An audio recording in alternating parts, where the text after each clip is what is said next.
Malam itu jangan ada yang keluar rumah, Lampor bakal lewat. Kalimat itu keluar dari mulut Mbah Sarto dengan suara gemetar. Wajahnya pucat, matanya menatap lurus ke arah jalan desa yang mulai gelap.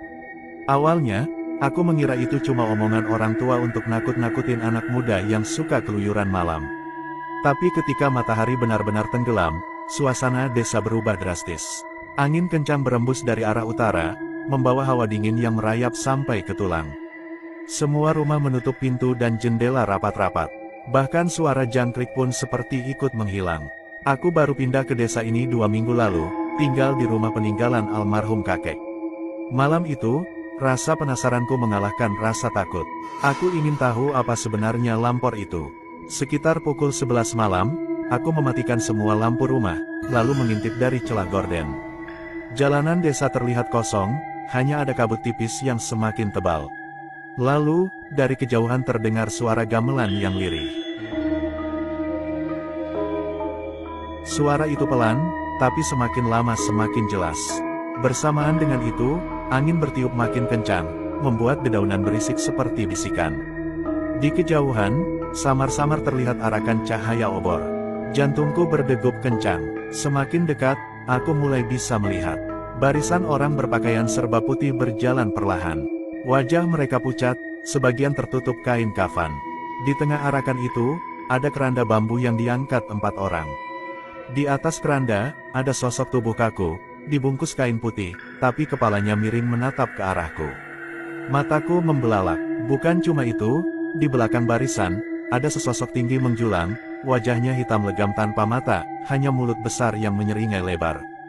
Nafasnya terdengar berat, seperti hembusan angin dari lubang gua. Aku refleks mundur menjauh dari jendela. Tapi tiba-tiba, suara langkah kaki berhenti tepat di depan rumahku. Hening, yang terdengar hanya deru nafasku sendiri. Lalu, pintu rumahku digedor keras dari luar. Aku tahu kau ada di dalam, suara berat itu menggema, seperti keluar dari perut bumi. Aku menahan nafas, berharap mereka pergi. Tapi pintu kembali digedor, kali ini lebih keras. Tanpa sadar, aku memegang gagang pintu. Dan saat itu juga, dari celah bawah pintu, terlihat bayangan kaki, bukan kaki manusia. Hitam, panjang, dengan jari-jari seperti cakar.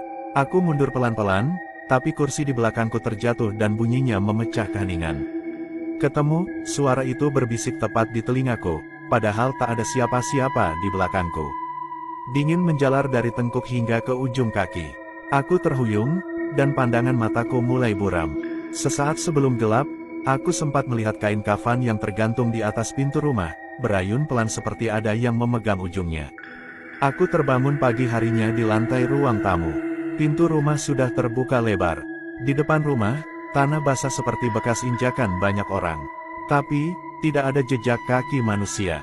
Jejak itu seperti tapak panjang dengan cakar di ujungnya. Penduduk desa menatapku dengan wajah ngeri ketika aku keluar rumah. Mbah Sarto mendekat, lalu berbisik pelan. Kalau semalam kau benar-benar ikut keluar, tubuhmu yang akan mereka bawa di keranda itu. Mbah Sarto menatapku lama, lalu memegang pundakku. Kalau semalam kau benar-benar ikut keluar, tubuhmu yang akan mereka bawa di keranda itu. Aku tercekat, mencoba menelan ludah yang terasa pahit.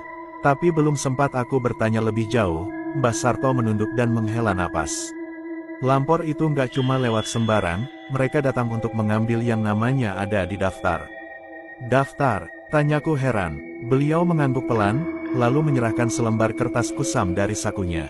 Tulisannya sudah pudar, tapi jelas aku bisa membaca nama di urutan paling atas. Namaku sendiri.